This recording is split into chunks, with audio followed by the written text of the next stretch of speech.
Doctor सुधा दिनकर का सभी को नमस्कार।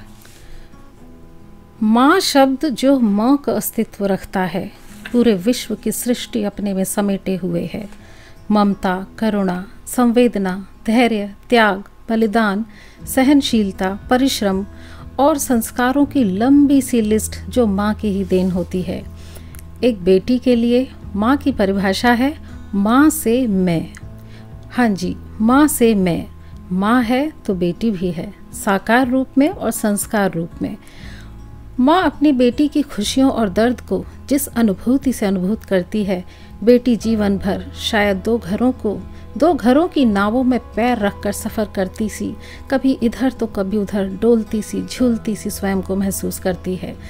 यह माँ का ही जिगरा है कि जिस अंश को वह जन्म देती है, पालती पोसती पढ़ाती लिखाती है, उस कन्या को दूसरों को दान कर देती है। किसी ने सही ही कहा है, जेब में रखा पेन कोई मांग ले, हम देने में हिचकिचाते हैं। ये बेटी वाले क्या जिगर रखते हैं जो कलेजे का टुकड़ा सौंप देते हैं, और बेशर्म हैं वो लोग जो इतनी कीमती चीज़ लेने के बाद भी कीमत मांग लेते हैं। आज जो मैं एक कविता प्रस्तुत कर रही हूँ, एक बेटी के हृदय की मजबूर सी संवेदना है। एक बेटी जो अपनी बीमार माँ के लिए कुछ समय नहीं निकाल पाती है, अपनी उस व्यस्त दिनचर्या से जो उसे दान करते वक्त मिली थी।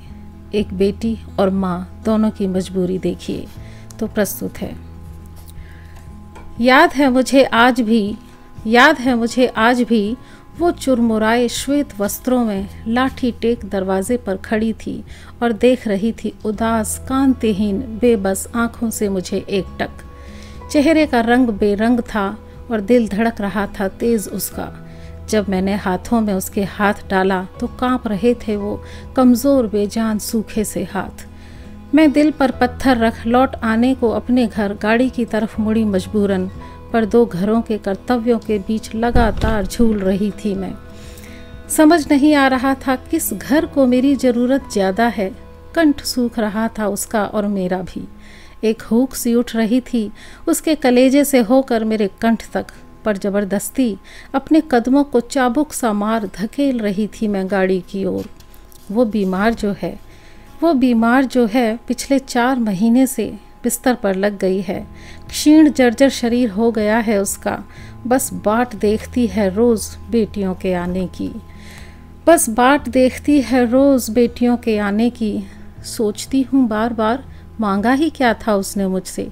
बस 2-3 रात रुकूं उसके पास, बैठूं सहलाऊं सुनूं समझूं उसे। बेटियों पर माएँ अपना सब उड़ेल जो देती हैं और कर लेती हैं जी हल्का, और मैं उलझी हूँ अपनी ही दिनचर्या में। डोली में बिठाकर उसने मुझे भेजा था जहाँ कुछ सालों पहले। मैं निःशब्द हूँ, मजबूर बुत सी अशक्त हूँ। सशक्त तो उसी ने बनाया था मुझे। खुद अपनी कोख से दुनिया में पैर जमाने का सफ़र उसी ने तो पूरा कराया था मुझे।